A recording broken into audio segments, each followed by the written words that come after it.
What's up, y'all? It's your girl CJ. Welcome back to another reaction. Today we're doing 13-year-old thinks he got away with sister's murder. There's been an ongoing theme with a bunch of 13-year-olds lately who have been the victims, but according to this one, he's the bad one. All right, let's just get into it, y'all. I want you to start CPR, okay? No, I know for a fact that she's dead because Do you want to go ahead and try? It might still help, okay? No, I don't think it'll help. No, I don't think it'll help. This is 13-year-old Paris Bennett. He is refusing to perform CPR on his 4-year-old sister, Ella. The 911 operator pleads with him to try to save his sister's life. But the real reason the older brother is not cooperating is because he is hiding the most disturbing secret. 5 hours before the 13-year-old called 911, Ella was living a peaceful, happy life with her older brother and their single mother, Charity Bennett. The two siblings were each other's best friends. The big brother was always looking out for his little sister, often watching her while she slept and protecting her with all of his love. The little girl looked up to her big brother and trusted him with all her heart. But on the night of February 4th, 2007, everything changed. That evening, the children's babysitter left early while their mother was still at work, leaving the 4-year-old and the 13-year-old. You just think, I'll be home in like an hour or something. 13-year-old watcher. Home alone. And at 11. Do you know, when I was home alone, I grew up staying home alone all the time. My dad worked crazy shifts. He was a truck driver. And it would just be me and my sister. Do you know how much abuse I took every time I was home alone with just my sibling? It's bad. It's bad. I was getting thrown hot pizza in my face and fucking Febreze in the corner of a closet. She locked me in the closet, kept opening it and spraying Lysol and Febreze in my face. She really tried to kill me. It's not even funny. She's a monster. 42 p.m., 911 received the most disturbing call from the big brother. Is she bleeding anywhere? Yeah, she's bleeding all over the bed.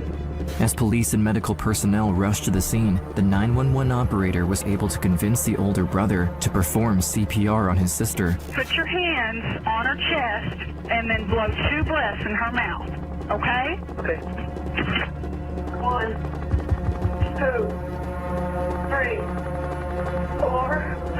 But the problem is, Paris is lying to the operator. He is only pretending to give his little sister CPR. 5, 6, 7, 8, 9, 10. The year is 1999, in the quiet town of Abilene, Texas. Charity Lee Bennett is raising her son, 6-year-old Paris Bennett. From an early age, Paris shows signs of being gifted and highly intelligent, with an IQ of 141. Wow. He excels in school and is adored by his teachers and classmates. To Charity, he is the perfect child, and they are the perfect family. But life hasn't always been easy. Before Paris was even born in 1993, his father suffered a severe psychological breakdown, leaving a young, pregnant Charity to raise a child on her own. Left without a partner by her side and with little support from her own mother, Kyla, Charity stood alone. But instead of breaking, she found courage. She poured everything she had into raising her baby boy, determined to give him the love and stability she never had. In spite of their challenges, things were looking up. Charity and Paris developed a strong, beautiful bond as a family of 2. And that's the problem. That's the problem. She showed him too much love. It's crazy, but hear me out. Now this little boy is like, I guess it doesn't matter. It's just this little boy is like, oh, it's just me and my mom, just me and my mom, just me and my mom. And then a little sister comes. Doesn't matter. Kids can be deranged. 4 years go by, and now an unexpected new chapter is about to begin. The family is about to grow, and this time with a new baby sister for Paris. April 12th, 2002, Ella Bennett is born. I remember putting Ella in his arms, and he was looking down at her, and I'm like waiting to see what the reaction was going to be. And he had this huge smile on his face, and he said to me, he goes, "Oh, Mama, she's beautiful." As her kids grow older, Charity can't help but notice the stark differences between her 2 children. Ella is lively, spunky, social, the kind of child who can light up an entire room. Paris, on the other hand, is more quiet and introverted.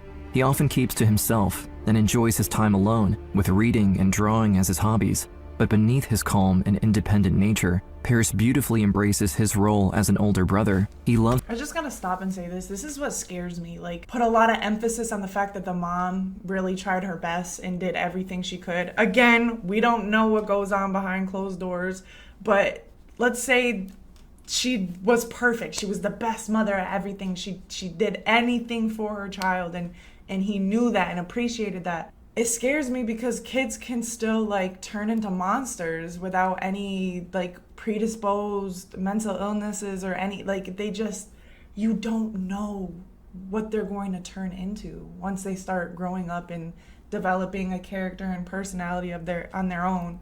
It's scary. I don't want to like give birth to a fucking sociopath. I'm scared. his little sister with his whole heart, and the two become inseparable. Ella absolutely adored Paris. Anything Paris did, Ella had to do. Hello. Paris would pick her clothes out every day. He was her fashion consultant, she said. This is Paris Bennett reporting live. This is Ella's ball reporting live with Ella's ball fit. Suspect of the dirty diaper. Okay, creating dirty diaper. Ella.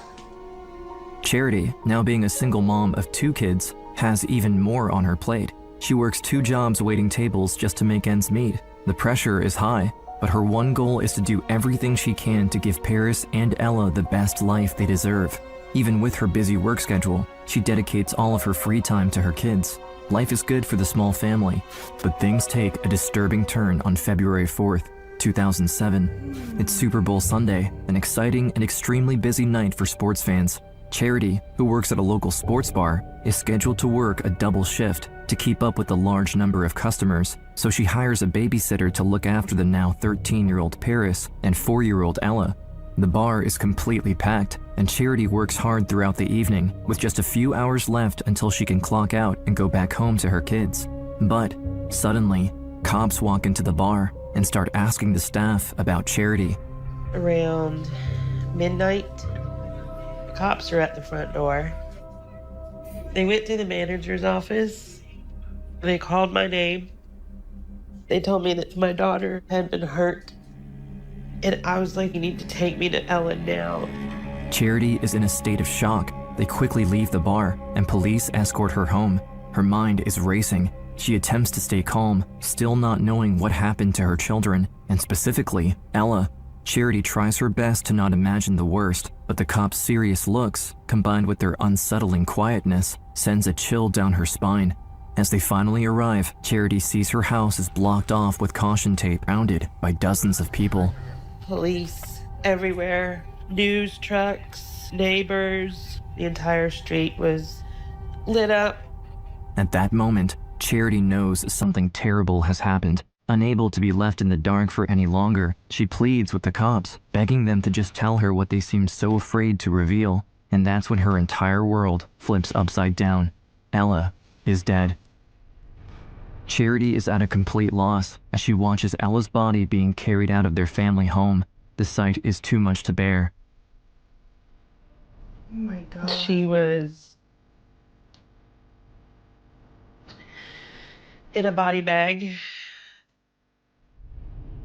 It was. Can you imagine? Obviously, by the title, we know the little boy did it. Can you imagine losing your daughter? And then not only losing your daughter to death, but losing your son to, like, she lost both of her kids right then and there, and she had no idea. She thinks she only lost one, but she lost both of them that day. Was zipped up to her chin. She had blood coming out of her mouth. I started screaming that I was sorry, that I wasn't there. They took her away. And then I just remember just collapsing. After seeing Ella's lifeless body, she finally musters up the courage to turn to the detectives and ask, "Where's my son? What happened to Paris?" They tell her Paris is already at the police station, waiting for her. She lets out a sigh of relief hearing that Paris is alive and well, but as she gets into the police car to go and reunite with her son, Something feels off. There's a coldness in the air, anxiously waiting to arrive. Charity's mind is racing with questions. And what's even more disturbing is that deep down, something about this moment feels oddly familiar to Charity, an unnerving feeling history is repeating itself. And that's because 30 years ago, when Charity was only a child, her family was torn apart by murder. Cobb County, Georgia, 1980. Charity was just 6 years old when her father and mother, James and Kyla, ran a booming trucking empire. They dealt with national shipping and cargo, an industry bringing in billions per year. But behind their seemingly perfect life and success, their marriage was deteriorating. After years of chaos, their volatile relationship ended in divorce, leaving their only child, Charity, caught in the middle of their battles. However, Charity's parents surprisingly reconnected on March 9, 1980, and decided to fly to Las Vegas, remarrying in a whirlwind ceremony. For a second, Charity hoped their life would find stability once again, but on March 11, 1980, less than 3 days after they exchanged their vows, her father, James, was found dead in their family home. When authorities arrived on the scene, they noted 3 gunshot wounds to his head, heart, and back. James' murder was clearly a targeted attack, and suspicions immediately fell on the newlywed, Charity's own mother, Kyla. Speculation grew when Kyla's name was put back in James's will after their sudden remarriage, because this meant that if anything happened to him, Kyla would inherit control of the entire company, along with his fortune. Investigators also considered whether his murder was maybe a professional hit tied to organized crime, and from there, the whispers grew louder. Rumors swirled that Kyla had allegedly paid $50,000 to have him executed. Detectives were quick to question her about the murder contract, and Kyla admitted she had asked about it, but claimed it was only out of curiosity. Wow. Without any other leads, Kyla quickly became their main suspect, and prosecution spent the next 4 months building a case against her before finally taking her to trial. For 11 days, jurors listened to all the allegations and the evidence, or lack thereof, and the verdict came back as not guilty. Kyla walked out of court a free woman. She got away with murder. In the eyes of many, she had beaten the odds. The killer was never officially found, and the weapon never recovered. Kyla returned to her life of luxury. Now in complete control of their business empire, she began raising Charity on her own. After her mother's acquittal, Charity grew up haunted by the loss of her father. Everyone around her believed that her own mother was her father's killer, and as much as everyone tried to shield Charity from that possibility, it followed her. Her classmates would taunt her over and over again. Kids would come up and say, "Oh, I hear your mommy killed your daddy." It was a constant presence in my life. Meanwhile, at home, Charity felt neglected by her mother. With her father's absence, her mother, Kyla, fell into a lavish and reckless lifestyle, drinking and doing drugs, all while running the family business, leaving no time for little Charity. Kyla continues insisting that she did not murder her husband, Charity's father, and that she had been framed, but it didn't matter what the truth was, because the relationship between mother and daughter remained strained. As the years went by, Charity focused on her education, eventually graduating from high school with honors. But in spite of her achievements, craved from her mother was still missing. Beneath her calm exterior, she was hiding a secret. The pressure, the loss of her father, and the years of loneliness finally caught up to her, and she desperately looked for a way to silence the noise around her. For the next 4 years, Charity would struggle with an addiction to drugs, but at age 18, she decided to start fighting back and got clean. Good for her. With a new lease on life, Charity got back on her feet and obtained a university degree in family development psychology. Her quest for purpose grew even stronger when she found out she was pregnant with a baby boy. Then This is like just so sad. Like, imagine just already being dealt a shitty deck of cards in life and then finally being like, okay, she turned it around for her, which is extremely amazing as is. She already comes from a family of obviously addictions, and then she just wanted her family. She had her son, and like, she tried to do it right. She tried to be better than her parents. It's just sad, man. and there, a new chapter had begun. Paris was born, and later, her baby girl, Ella. Even though motherhood gave Charity a second chance, she was never able to fully move on and heal from the trauma she went through as a young girl. The relationship between Charity and her own mom, Kyla, remained complicated, and the pain caused by her father's death echoed throughout the years. Now, the same pain is back and stronger than ever. Decades later, on the night of February 4th, 2007, as she kisses Ella's forehead for the last time before the little girl gets taken away in a body bag. Hours after Ella's body is taken away for examination, Charity sits in the back of the cop car and waits anxiously as they pull up to the police station. The tension is palpable, and she doesn't know what to expect. Once they arrive, she is led into an interrogation room, and now, the first time since Ella's death, she sees her son, Paris, standing at the far end of the room. And when I saw him, the only thing I felt was so happy to see Your only child remaining. my child. Because he was the only one left. I started hugging him and just cried forever. And then I realized at some point that he wasn't hugging me back.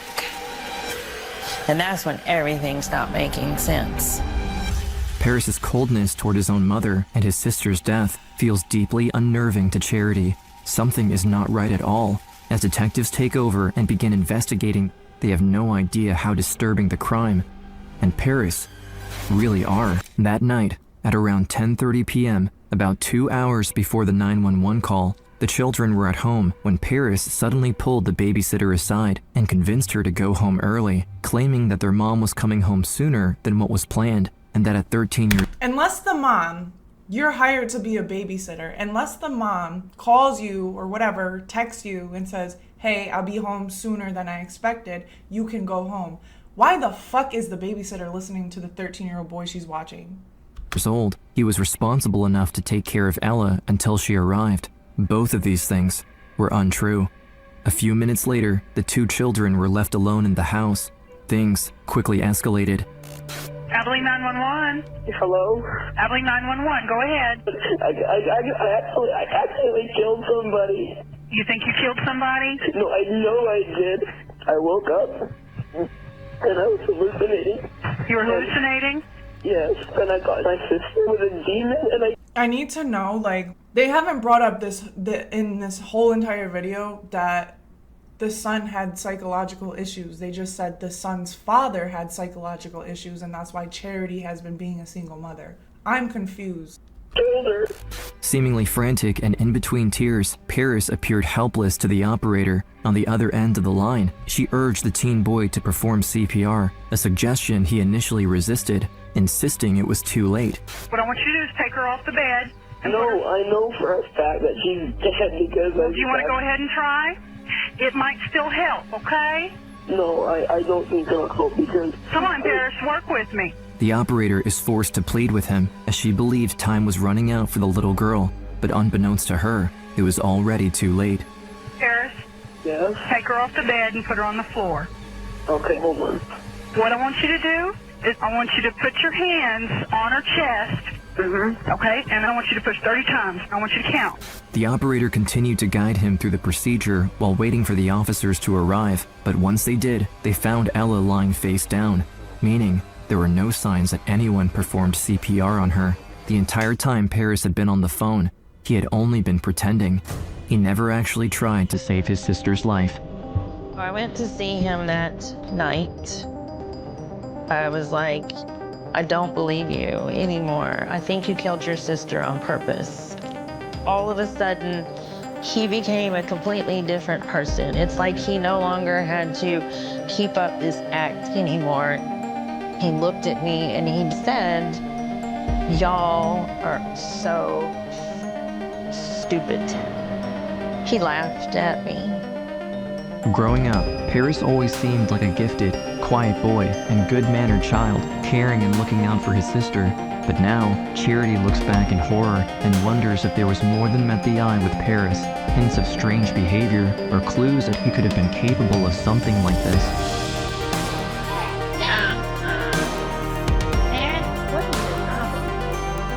People that have had siblings, they tussle, they wrestle. Sometimes you have to pull them apart.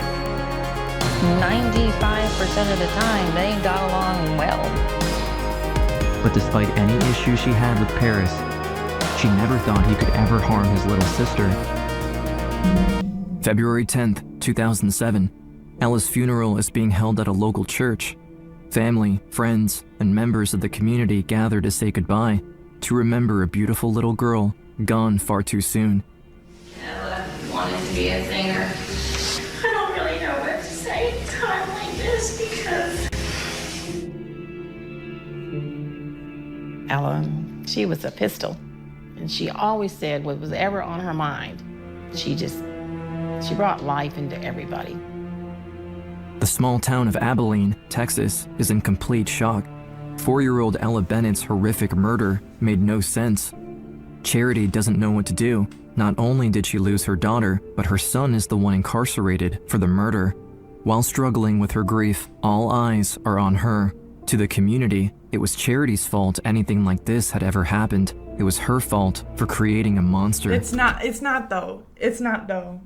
And you know, everybody's so quick to blame because at the end of the day, somebody is always responsible for something that happens during a tragedy. Somebody has to be accountable. Somebody has to be responsible. It's just the nature of life and death, you know? We don't know what really went on. Like, we don't know, whatever. We know from this man doing his talking over the video, obviously somebody dove deep into the Ella Bennett case and stuff and was looking into her mom, just looking at her life was already under a microscope from her parents and her mom killing the dad or whatever. She tried her best, and sometimes I always tell people you have to be gentle. I mean, if your parent is a complete 100% piece of shit, like they are just terrible, people are terrible, and that's okay. Cut ties with them. But if you're dwelling on one or two things and like your mom's annoying because she's always calling and texting on you or you guys are arguing, it's life. This is also your parents' first time living too. Be gentle with them. They're doing the best they can. Unless they're just complete monsters, then it's like, okay, but you would know. Obviously this mom was trying to do her best. She shouldn't be blamed because he turned into a fucking monster. He wasn't always a monster. Shit happened, and clearly he had some undiagnosed mental health issues. Or he was just lying because he wanted to kill her. I don't think he's a fucking sociopath. I just think he's a downright psychopath. Literally. Were there signs throughout the years? 100%, I'm sure. Did she miss those signs? Probably. That's not her fault, though. It's not her fault. She probably just was like, okay, my kid is a quiet, acquired kid. Like, he clearly shows signs of fucking being manipulative. Like, how do you tell your babysitter to leave? I bet that babysitter feels so much guilt too for listening. But you can't, it's not her fault either. You can't prolong this decision. Like, he clearly just wanted to kill his sister, whether it was a hallucination or not. He just seems very manipulative to me. I remember people discussing what kind of books did Paris read and what kind of video games did he play. I believe Charity got the brunt of that because even if it's a book that he's reading, well, who got him the book? And even if it's a video game that he's playing, well, who allowed him to play that game?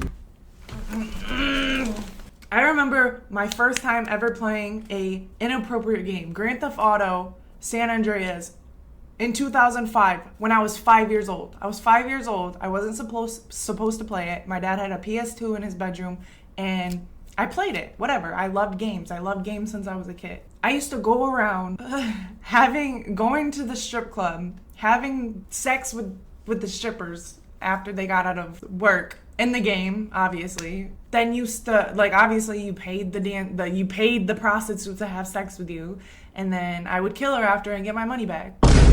Okay, just because, and we listen to rap music that glorifies drugs, sex, money, murder too. Fuck, there's people always telling crimes in songs nowadays, but it's like I was exposed to that at such a young age. All I'm saying is just because he was exposed to it doesn't mean he had to turn into it. And like, imagine I was playing that terrible ass game when I was such a kid. You don't see me hooking up with a prostitute, paying her money and then killing her after to get my money back. Like that shouldn't be the topic of discussion. Like, yeah, it might play a little bit of a factor into a kid's mind, but I don't know. At the age of 13, you know right from wrong. Let's not blame Charity. That's all I'm saying. Come on now. Charity took a lot of heat for her situation. People are gonna were judge very no matter cruel what. to her. She'd be in a shock. Oh, you're the mother that, oh, your son, you know, In the midst of the community's criticism, Charity was broken. Her first love, Paris, just took the life of her second love, Ella. She feels as though she's lost both her children. did. But the reality is, Paris is still alive, and she is still his mother, despite the cruel betrayal. But just like everyone in the town, Charity never saw this coming. Charity needs answers. She needs to know what's wrong with her son to ensure she gets justice for her daughter. I had a psychopath checklist youth version administered to Paris and then reevaluated. His assessor told me, you deserve to know that your son is a sociopath. But everything only gets harder once Charity starts preparing for the trial, with her 4-year-old Ella dead and her only living child being the Sociopath versus psychopath. All right, psychopath, profound lack of empathy. Bingo, that goes for him. Calculated and manipulative, I also think so. Controlled behavior. Yeah, very controlled behavior, clearly. And lack of guilt. Psychopath, right? He got diagnosed as sociopath, which is impulsive and volatile. Environmental influence. It is it is often seen as having stronger environmental or developmental causes. Okay, limited remorse, erratic behavior. Again, we don't know what the evaluator saw that we didn't see, but, and I'm not a doctor, there are like some key critical differences between psychopath and sociopath. I just think he's a downright psychopath, but that's just me. I'm not the doctor. I didn't diagnose him, you know, but that's just how I feel. one to take her life. She has to face the fact that by being there for each of her children, she risks failing the other. When I would go talk to a district attorney, I had to be Ella's mother. When I went to talk to a defense attorney, I had to be Paris's mother. Right. And if I tried to put Paris and Ella together in my brain, I really got close to insanity. The trial begins nearly a month after the tragic event. The messiness only worsens when she finds herself standing in the middle of the courtroom. At one point, sat in the middle because I can't choose sides. They're both my children. Deep inside, Charity faces the reality that there's nothing she can do to bring Ella back. Like, yeah, I get her, and you could be mad for me. Like, I'm on the mom's side. She tried her best, and it is hard to pick sides. Your first baby is your first true love. That is something she lacked her entire childhood. So they say your first child, I know they say don't do favoritisms and stuff, but there's just a closer bond, like scientifically, mentally, and whatever, with a mom with her first child, and the first child being a son. It's that mother-son. There's a term for it. But anyways, so yes, does she still love her other child? Absolutely. But it's just harder because the baby that you brought into this world first, you have such a deeper emotional connection with. It's a baby who went through, like, they grew up together in a way. So it's like you have this person who committed a terrible act towards your second baby, your baby girl at that. Like, I get where she's like, I get it. She realizes that she must make one of the most difficult choices she could as a mother, and in that moment, she chooses to stand by Paris' side, refusing to abandon him.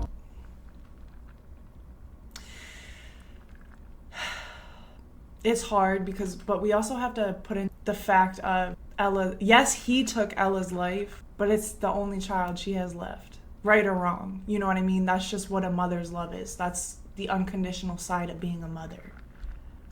But now, she doesn't see him as the innocent boy she once raised, but as the murderer he has become. He needs to be accountable for his actions, I agree. and she decides to love him in a new way, not trying to save him from justice, but making sure he faces it and gets psychiatric help.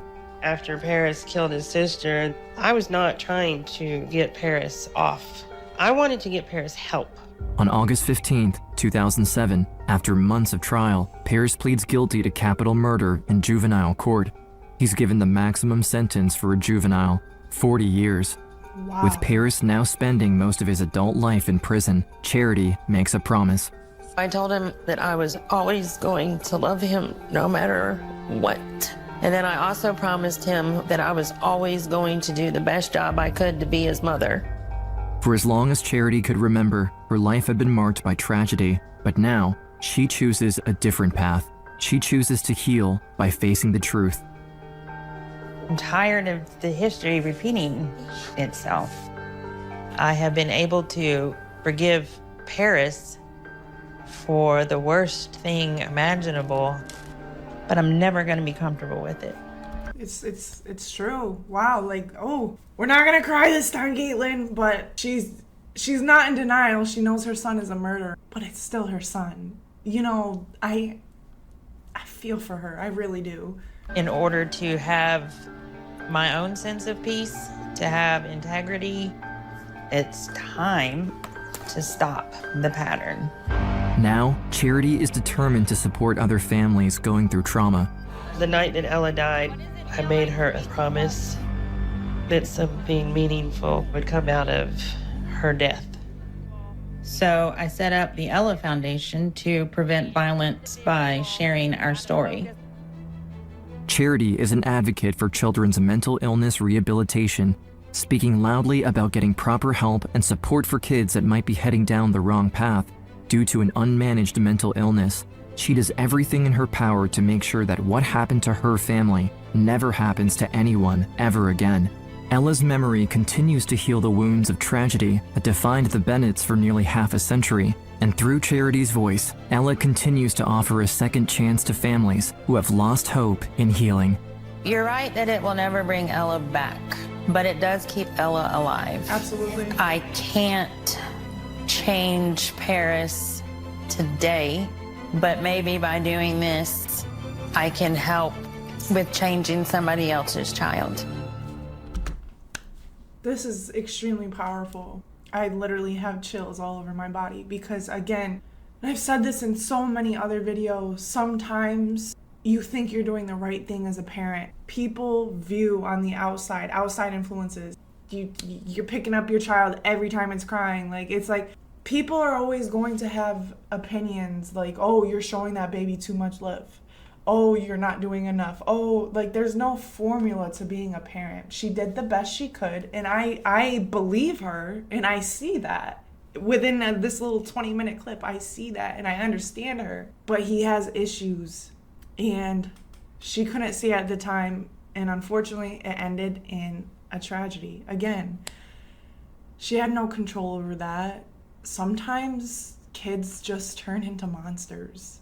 You could be doing something right, by law, by the Bible, by book, for a child's first 18 years of their life, and then they turn 19 and something splits inside their head, and next thing you know, he's a murderer. Like, people are just people. No brain is exactly alike. We have to start being more kinder and stop putting the finger on her when she's already going through a hard time. Like, you're throwing rocks at a glass house. Be gentle, be kind. All right, y'all. I love y'all so much. I'm off this. Bye. Mwah.